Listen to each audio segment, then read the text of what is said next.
Hello everyone. इस video में हम बात करेंगे ई इन्वॉइसिंग के बारे में। ई इन्वॉइसिंग को लेकर बहुत सारे इश्यूज हैं, कंसर्न्स हैं। हम ट्राई करेंगे वन बाय वन उन कंसर्न्स को जानने की, उनके प्रोबेबल सॉल्यूशंस क्या हैं और क्या क्या मिथ्स हैं ई इन्वॉइसिंग के बारे में। फ्रेंड्स, ई इन्वॉइसिंग एक ऐसा कॉन्सेप्ट है जिसमें हम अपने जो इन्वॉइस की डिटेल है उसको पैरेलली गवर्नमेंट का जो ई इन्वॉइस का पोर्टल है उसके ऊपर अपलोड करने जा रहे हैं, और उसके बाद वो जो पोर्टल है वो हमें एक इन्वॉइस रेफरेंस नंबर जनरेट कर देता है in the form of QR code. यानी ई इन्वॉइसिंग कोई नई चीज़ नहीं है। ई इन्वॉइसिंग जैसे हम इन्वॉइस बनाते थे आज तक, इन्वॉइस वैसे ही बनेगा। बस उस इन्वॉइस की जो डिटेल्स हैं वो रियल टाइम बेसिस पर गवर्नमेंट के पास चली जाएंगी थ्रू देयर पोर्टल, जो ई इन्वॉइस का पोर्टल है।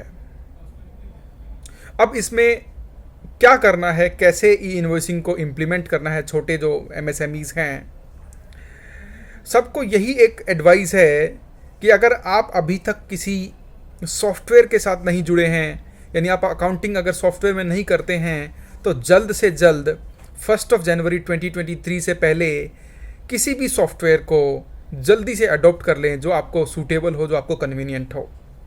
मैं किसी सॉफ्टवेयर को रेकमेंड नहीं करूँगा। यहाँ पे बहुत सारे सॉफ्टवेयर्स हैं, आपको पता है, पॉपुलरली, जिनके ऊपर आप एक जो मिनिमम अमाउंट है, रिजनेबल अमाउंट है, वो पे करके उनको बाय कर सकते हैं और उनकी सर्विसेज ले सकते हैं।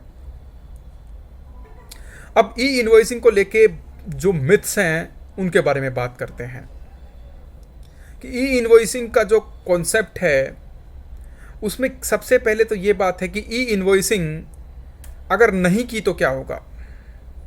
तो फ्रेंड्स, ई इन्वॉइसिंग अगर हम नहीं करते हैं तो जो सूटेबल प्रोविजंस हैं उनके हिसाब से जो हमारा इन्वॉइस है वो इनवैलिड इन्वॉइस बन जाएगा, और जैसे ही वो इनवैलिड इन्वॉइस बनेगा तो 2 रिपरकशंस होंगे। पहला रिपरकशंस ये होगा कि हमने बिना इन्वॉइस के सप्लाई करी, बिना वैलिड इन्वॉइस के, और दूसरा रिपरकशन होगा कि हमारा जो रेसिपिएंट है उसका इनपुट टैक्स क्रेडिट डेंजर में आ जाएगा, यानी उसका इनपुट टैक्स क्रेडिट खतरे में पड़ जाएगा, क्योंकि वो 16(2) के हिसाब से एक वैलिड इनपुट टैक्स क्रेडिट का इन्वॉइस नहीं है, एक वैलिड टैक्स इन्वॉइस नहीं है। उसके बाद दूसरा ये है मिथ कि क्या इनपुट जो ई इन्वॉइसिंग है वो हम कुछ दिन बाद कर सकते हैं या नहीं कर सकते हैं।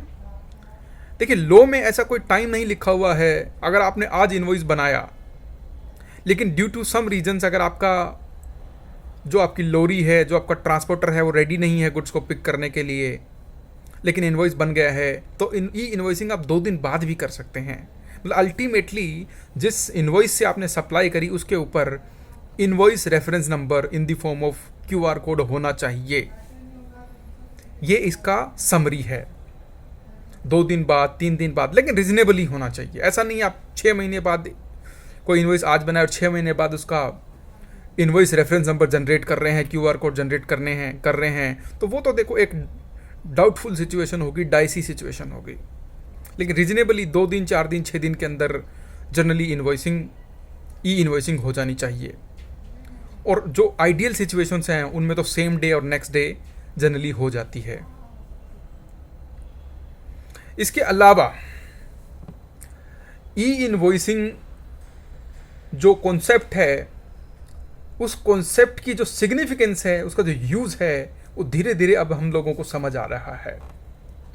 जिन लोगों के ऊपर ई इन्वॉइसिंग ऑलरेडी इम्प्लीमेंट हो चुकी है, उन सब लोगों की जो आउटवर्ड सप्लाईज की जो रिटर्न है वहाँ पे ऑटोमेटिकली वो इन्वॉइसेस रिफ्लेक्ट कर रहे हैं, यानी उनको उन इन्वॉइसेस को अलग से फाइल करने की ज़रूरत नहीं है।